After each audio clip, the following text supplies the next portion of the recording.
Essa é uma missão difícil, mas vamos nessa. É isso aí. André Uzeda com a gente. Boa tarde para o André, boa tarde para você que mora nesse país em que a extrema-direita fardada ainda comemora o dia de um golpe de Estado.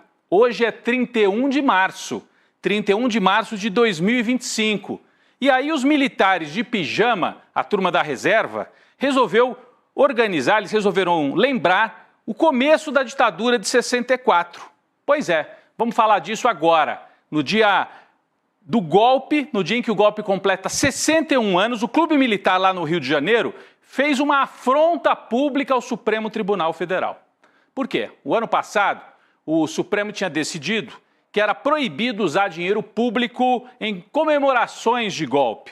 Ainda mais de um golpe que mergulhou o Brasil numa ditadura que durou 21 anos, com perseguições, tortura, supressão de liberdades individuais e de imprensa. Mesmo assim, o Clube Militar, olha só a foto, fez o que eles chamam de comemoração de um movimento democrático. Estão chamando a ditadura de movimento democrático. André Uzeda, conta pra gente, foi agora há pouco, né, lá no centro do Rio de Janeiro, esse encontro dos militares que estão saudosos da ditadura de 64. André? Exatamente, Rodrigo. Vale lembrar que esse Clube Militar do Rio de Janeiro hoje é presidido pelo general da reserva Sérgio Tavares Carneiro. Nós temos uma imagem dele na tela discursando, que eu vou pedir para colocar, porque quero chamar atenção para o que acontece ali do lado do cartaz dele. É uma imagem que mostra ali, ó, bem no canto esquerdo de quem está vendo, a data dos 61 anos do golpe e a mensagem que chama de um evento histórico. Ou seja, isso mostra todo esse lado de uma apologia aberta ao golpe de 64. Isso aconteceu hoje no Rio de Janeiro, na sede do Clube Militar, por volta das 11h50, né, da manhã de hoje, tarde de hoje, reunindo vários militares da reserva. É importante dizer que o Clube Militar do Rio de Janeiro recebeu diversos repasses de dinheiro público, sendo R$1 milhão do Ministério da Defesa em maio do ano passado, ou seja, já na gestão do governo Lula.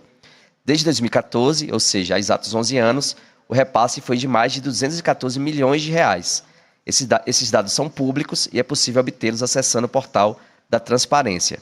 Ou seja, o fato do Clube Militar receber dinheiro é uma afronta direta à norma do STF, que veda esse tipo de ação em atos de apologia ao golpe militar, Rodrigo. Muito bem, André Uzeda trouxe para a gente o resumo, inclusive com imagem. Eu vou até pedir, vou virar aqui para essa câmera, para a gente colocar de novo o Vitinho, se o Vitinho puder colocar aqui para a gente de novo. Isso, Vitinho, obrigado. O Uzeda citou uma frase, mas eu quero citar outra, que está aqui no alto da tela lá de comemoração da turma dos golpistas. Rememoração do movimento democrático de 31 de março de 64. Foi ao contrário, gente. 31 de março de 64 marca o início de uma ditadura, derrubada da democracia no Brasil. Então, essa turma da direita pratica essa história de torcer os fatos e a realidade há muito tempo, desde 64, quando deram o golpe falando que estavam instituindo uma nova democracia, que prendia, torturava, matava, mandava para cadeia, não tinha habeas corpus, não tinha direito a nada. E eles seguem comemorando agora com dinheiro público. Isso é muito grave. Bom, se por um lado o Clube Militar resolveu fazer essa afronta, por outro, o STF condenou o início da ditadura, o Supremo Tribunal Federal, com uma nota bastante firme nas redes sociais do Supremo. André Uzeda, traz para a gente mais essa, por favor, o que disse o Supremo Tribunal Federal nas suas redes sociais. É uma nota bem curta, Rodrigo, mas ela é cheia de significados. Primeiro porque ela chama a ação que derivou o golpe de 64 de ditadura militar. Então ela não usa nenhum tipo de eufemismo ou outros tipos de palavra para descrever o modelo político adotado no país a partir da chegada dos generais presidentes, né? A partir de Castelo Branco e que vai durar até o general Figueiredo. A nota do STF chama exatamente de ditadura militar. Depois, a nota presta reverências à Constituição de 88, que foi o marco definitivo para garantir o retorno das liberdades civis e individuais no Brasil, né? Incluindo a própria independência da Suprema Corte do STF, que hoje julga a ação golpista de Jair Bolsonaro. Então, outra simbologia fundamental é exatamente essa.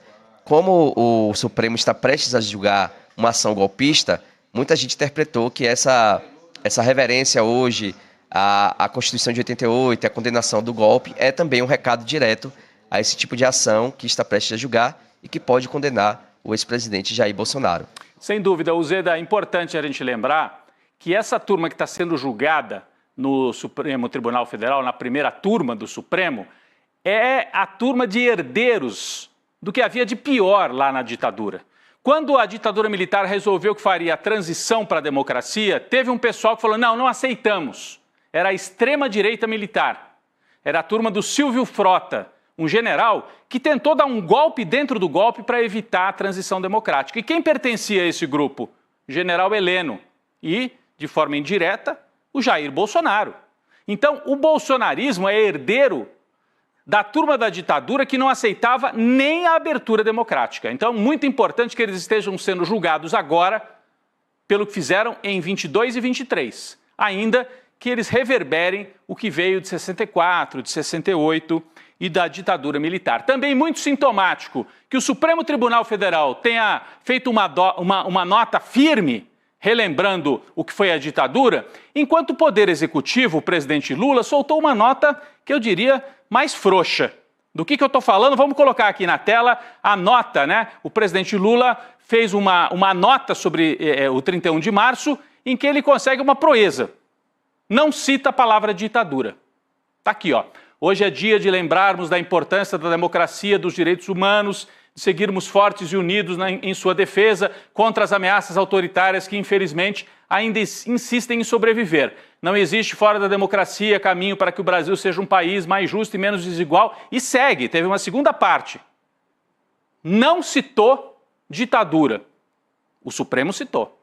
Lula não falou que repudia o golpismo de 64. O Supremo falou. É curioso, porque, ok, o Lula foi eleito por uma frente ampla, mas é uma frente de defesa da democracia. Que o Lula não consiga avançar tanto na economia, em outras áreas, a gente entende porque foi uma frente ampla. Agora, se não vai fazer nem a defesa firme da democracia, depois nós vamos para essa outra tela aqui, pessoal, depois nós vamos para essa, eu ainda estou na anterior, por favor. Se o Lula não faz nem a defesa firme da democracia, aí fica difícil, porque afinal é uma frente ampla democrática. Tem que chamar a ditadura de ditadura num 31 de março. E algumas pessoas ainda deram a seguinte manchete. Depois de 2 anos de silêncio, Lula defende a democracia. Nos outros anos, 23 e 24, nem isso teve. Hoje teve uma nota em defesa da democracia, mas sem citar a palavra ditadura. Para mim, né, recuado demais o Lula nesse assunto. Recuado demais, mas é um sintoma, né, gente? Tá ali o ministro da defesa dele, o Múcio, que outro dia foi citado pelo Bolsonaro como um bom exemplo de alguém que dialoga com a ditadura. É preocupante.